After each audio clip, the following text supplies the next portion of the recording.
weather any storm. Take that Kennedy line. We will oppose any foe. Support any friend. Oppose any foe. If you sue one of us, you are suing all of us. If you threaten us, you are threatening all of us. That's all 20, all 18, all 16, whatever. You will have to spread your resources so thin that it will not be worth it to you. Common Core will not be worth it to you.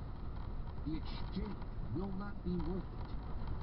That regulation on timber will not be worth it to you. Because the cost of fighting 20 attorneys general, 20 governors, 20 state legislatures is just not going to be worth it. At first, the president will talk all kinds of business, and so will senators, and so will progressive governors. But when it comes right down to if that new union within a union holds, if it holds, it will be the force mathematically to be reckoned with. Mathematically.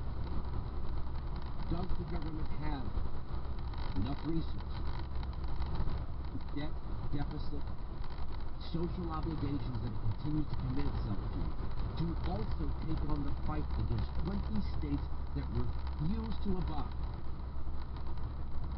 You don't need an Article 5 convention. You don't need 3 votes. You just need a handful of states who will stand together. That's it. That is what I offer to you, and that is what I offer to my friends, colleagues, and co-workers who host radio programs here. I am Andrew Wilkow, putting that one in detail. 1-866-695-PATRIOT. 957-2874. We are right. They are wrong. That is the end of the story. There has been no opposition. We don't ask the question, should there even be an income tax? It's just how much we're going to pay. Should there even be a Federal Reserve? No, it's just for who's going to lead it. Are we or are we not going to have Social Security? We just debate the cost of living adjustment increases. We don't even discuss whether or not we're going to have Medicare and Medicaid. It's just how much are we going to fund it. Same thing for the Department of Education and lots of things the federal government is doing that it has no business doing whatsoever. These points in history, along with God knows how much case law precedent, has all combined to alter the natural and original government that we have. And again, the oligarchy. So now here's your natural, what are we going to do with it? Some of you are going to say, I've heard your friends, colleagues, and co-workers say Article 5. The Article 5 Convention. All right. The Article 5 Convention. What is the Article 5 Convention? If you've never heard it, let me just read the relevant portion of Article 5. On the application of the legislatures of 2/3 of the several states shall call a convention for proposing amendments, which in either case shall be valid to all intents and purposes as part of the Constitution, when ratified by the legislatures of 3/4 of the several states, or by the conventions in 3/4 thereof. So that establishes the ability of states to force the will of the federal government. Except there's just one problem that I think my friends, colleagues, and co-workers have been leaving out.